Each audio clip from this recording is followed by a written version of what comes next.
People think revenge is about anger. It's not. Revenge is about memory, about never forgetting the exact moment everyone you loved chose to destroy you. My family and friends gave me that moment, so I gave them a lifetime to regret it. My name is Freya Walterson, and 3 years ago I was planning the happiest day of my life. I was marrying James, my university sweetheart, my best friend, my everything. We'd been together 8 years. The proposal was perfect. Countryside, sunset, tears. Everyone was thrilled, or so I thought. Mum helped me pick the dress. My sister Nora was maid of honor. My best mates since secondary school, Pippa and Charlotte, were bridesmaids. James's best man, my brother, Oliver. We were combining families, creating something beautiful. The venue was booked, a gorgeous manor house in the Cotswolds, 200 guests, £45,000 budget, every detail planned down to the napkin colours. 3 weeks before the wedding, everything imploded. I was at my final dress fitting when my phone exploded. 27 missed calls, hundreds of texts. I opened WhatsApp, a video sent from an unknown number. James, in bed, with my sister, Nora. I watched it 3 times before my brain processed what I was seeing. The timestamp, 2 nights ago, my hen-do night, while I was in Brighton with the girls, while I was celebrating marrying him. I couldn't breathe, couldn't think. Then another text from Pippa. Freya, I'm so sorry. We all knew. Charlotte and I saw them together months ago at that pub in Hackney. We didn't want to ruin your happiness. They knew. Another message from Oliver. Sis, I tried to tell James to call it off. He said he loves Nora, but didn't want to hurt you. I should have told you. I'm sorry. My own brother knew. The final message from Mum. Darling, these things happen. Nora and James didn't mean for it to happen, but they're in love. Real love. You'll understand someday. We think you should step aside gracefully for the family. Step aside gracefully for the family.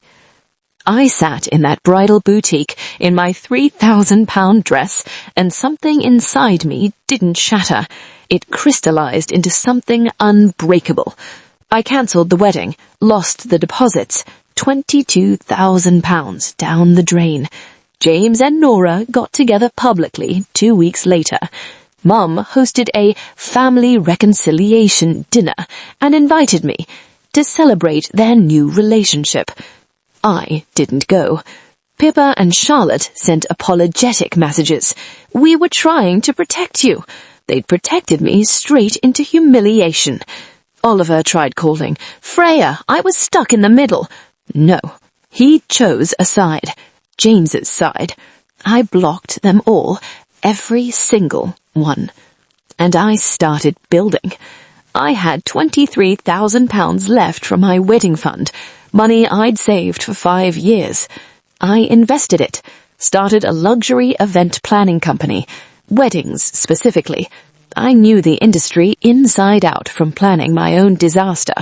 Worked 20-hour days, networked obsessively, undercut competitors, delivered perfection. Within 18 months, I was the most sought-after wedding planner in London. Celebrities, royalty-adjacent clients, 6-figure contracts. I became the person everyone wanted to create their perfect day. The day I never got. 2 years after the betrayal, Nora got engaged to James. The irony was delicious. She rang me. First time in 2 years. Freya, it's Nora. I know we haven't spoken, but I'm getting married, and Mum said I should reach out. Family is family, right? I let the silence hang. You want something? I've been trying to book wedding planners. Everyone's either booked or ridiculously expensive. Then I saw your company. Freya, you're brilliant. Everyone says so. Could you possibly plan your wedding to James? I know it's awkward, but Send me the details. I'll consider it. She sounded shocked, relieved. Really? Oh, Freya, thank you. This means we can finally heal as a family. I hung up, and I smiled. I took the job, quoted them £85,000. They paid. I planned everything, meticulously, perfectly. The venue, the exact manor house I'd booked, same date I'd chosen, exactly 3 years later. The dress, the style Nora knew I'd wanted. The flowers, my exact choices. I recreated my wedding for her. But here's what they didn't know. Every vendor, florist, caterer, photographer, band was someone I'd personally worked with, who owed me favors, big ones. The ceremony was beautiful. Nora looked radiant. James looked nervous. 200 guests, Mum crying happy tears, Oliver as best man, again. Kipper and Charlotte were there, as guests. I watched from the planning suite, coordinating, smiling. Then came the reception, the photographer's camera malfunction.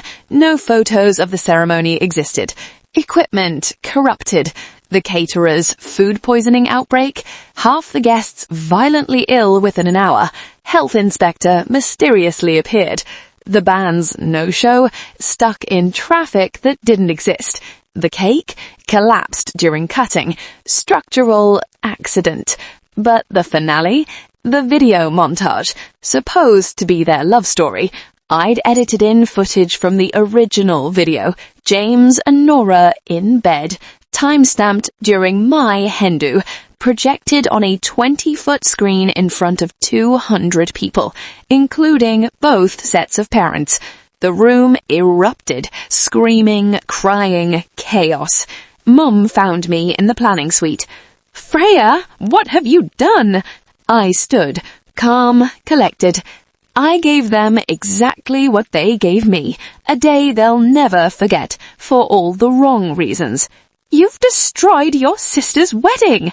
"No, Mum, she destroyed mine. I just returned the favour, 3 years late with interest." "We're your family." "Family doesn't ask you to step aside gracefully so your sister can marry your fiancé. Family doesn't hide betrayal and call it protection. You all chose them, so now you get to live with that choice. Send my regards to the happy couple." I walked out, left them in the ruins I'd meticulously constructed.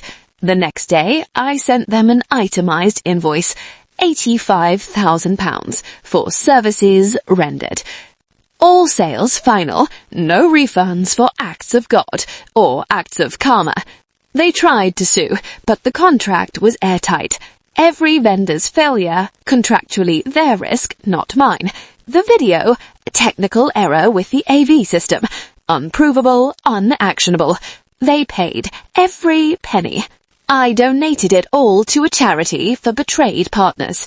Nora and James divorced 8 months after the wedding. Turns out public humiliation kills romance. Oliver tried reaching out, apologizing. I left him on read. Pippa and Charlotte sent flowers to my new office. I sent them back. Mum wrote a letter, 10 pages, explaining, justifying, begging. I burnt it, unread. I'm engaged now to Marcus, a man who values loyalty like I do. He was a guest at Nora's disaster wedding, approached me afterwards. That was the most brilliant thing I've ever witnessed. Fancy a coffee? We're getting married next year, and I'm planning it myself. Because nobody will ever take that moment from me again. My family sees my success on Instagram, my happiness, my new life. They're not in it, and they never will be, because I learned something that day in the bridal boutique. The best revenge isn't destroying someone. It's becoming so successful, so happy, so untouchable that they have to watch on from the outside, forever, knowing they had me and they threw me away. Now I'm the dream they'll never get back. And that's a life sentence.